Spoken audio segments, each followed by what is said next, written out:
So my work in the last few years has been around looking at gender access and differences between men and women in accessing healthcare, a project I did for the Department of Health together with the Men's Health Forum, where we looked at access to healthcare and the ways in which access to healthcare is limited or affected or it changes in response to gender. And also something I've written, sorry, I'm moving in front of the microphone, also something I've written for the World Health Organization, which is about how do we address gender in terms of health systems? How do we bring gender into health systems in such a way that it actually is strategically usable, the ways in which we can develop an approach to gender, which therefore makes the changes that we seek to make. So I'm going to draw on those, and the references are in your pack, and they're also at the back of the presentation.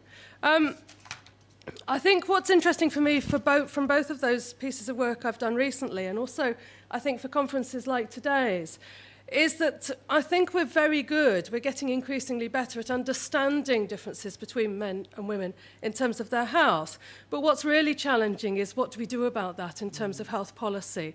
So one of the things that we are seeing is more and more data, more and more research, more and more surveys that help us understand the different shapes of health for women and men. But when it comes to trying to work out what we do, then we seem to struggle. The 2006 Equality Act introduced a new duty, a public sector duty for all organisations, and it challenged them with two things: to eliminate sex discrimination and harassment, and also to promote equality of opportunity between women and men. And that's a major change in terms of our kind of legislative landscape. It's a huge difference. We are relatively used to anti-discrimination legislation, but the change in terms of the 2006 Act is that it's now proactive, that public sector organisations now are charged with the duty of doing something about gender inequality. We're no longer relying on individuals realising they've been discriminated against, realising that they want to make a challenge to that, and then having the resources, the things around them that enable them to make that challenge. It's a different approach. And I think that really particularly gives us very specific challenges in relation to the second of those two themes, to promote equality. So whilst the first part, I wouldn't say that we're there yet, but in terms of eliminating sex discrimination, we have more of a history of legislation and of approaches to that. We have far less experience in terms of how we might promote equality of opportunity. And what we need to think about is how that translates into policy and into service. And there's different stages where we'll need to consider that. The more difficult question then is probably how do we promote gender equality inside the health services, inside the health sector. What I want to do to start off with is to look at some of the health differences between women and men, and set the scene, if you like, for the kinds of agenda, the kinds of difficulties that we might be struggling with. Women have greater life expectancy in virtually every country in the world. There are one or two exceptions globally. They tend to be very small countries where the data itself is probably not 100% perfect. But women throughout the world on a global basis tend to have greater life expectancy.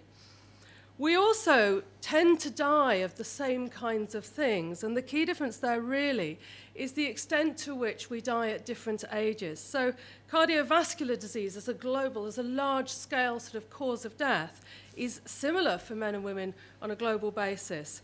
But women tend to die later. Women tend to die more of cerebrovascular disease, while men tend to die more of ischemic heart disease, for example. But within that global category, the key difference is the life expectancy difference, the extent to which men are very vulnerable to premature mortality.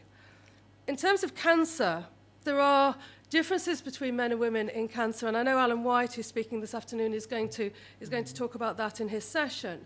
The key difference really is that women and men tend to die of different kinds of cancer, and the cancers that men have are more often associated with what we might describe as lifestyle differences. Men are more likely, more vulnerable, more likely to die from lung cancer, from stomach cancer, from bowel cancer, and so on.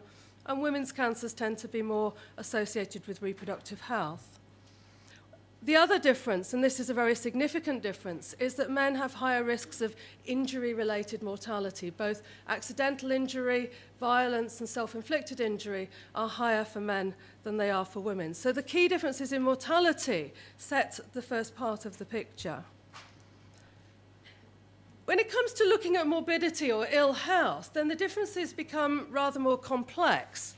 There used to be a kind of statement or a phrase that academics and medical researchers used to use, which was the so-called gender paradox. It was seen that there was a gender paradox in health on the basis that men die quicker, but that women are sicker, that women are ill throughout their lives, whereas men suffer from premature mortality. And that was seen as a gender paradox in trying to make sense of the health of men and women. What we have now is research that is increasingly showing and revealing quite how complex those differences really are.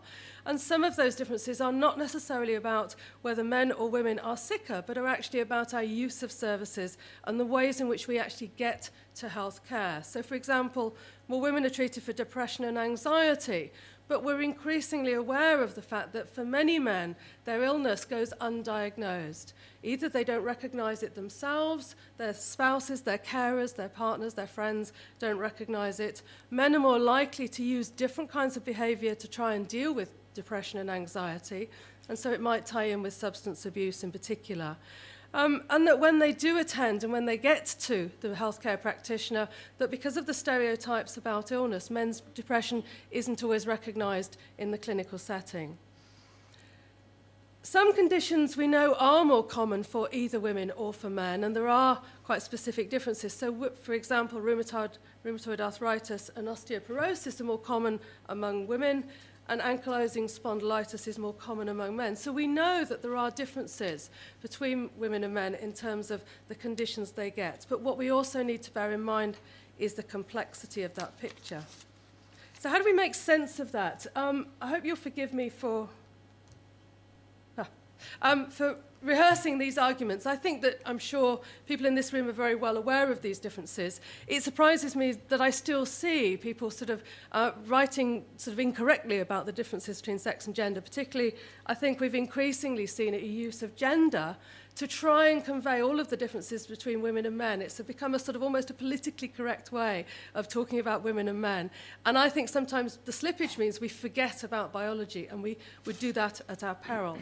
So, sex and gender, the differences. Sex refers to the biological and physiological characteristics that define men and women. And these are usually assigned at birth on the basis of external genitalia. These are usually assigned by society the moment a child is born.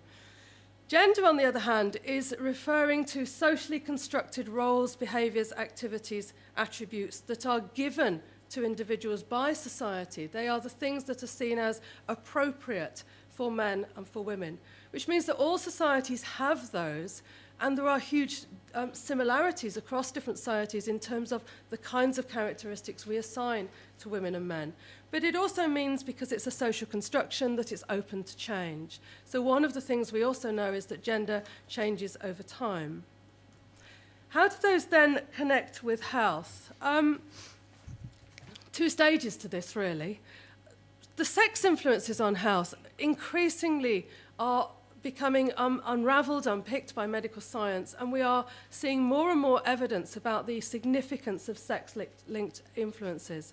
I think certainly when I started doing my research, I don't want to think how many years ago that was, there was quite a strong, in the women's health movement, quite a strong desire to put aside biological differences and to interpret the differences between women and men in terms of gender, in terms of the ways in which society constructed us as different, and in particular the discrimination and the kind of impact, the negative impact on women's health of those social constructions. But more and more we are accumulating evidence of the huge significance of biology. And biology doesn't just mean our reproductive systems, but also more and more we're understanding the differences in relation to genetic factors, hormonal influences, and so on. So there's increasing evidence that those things really do play a key role in understanding the health of men and women.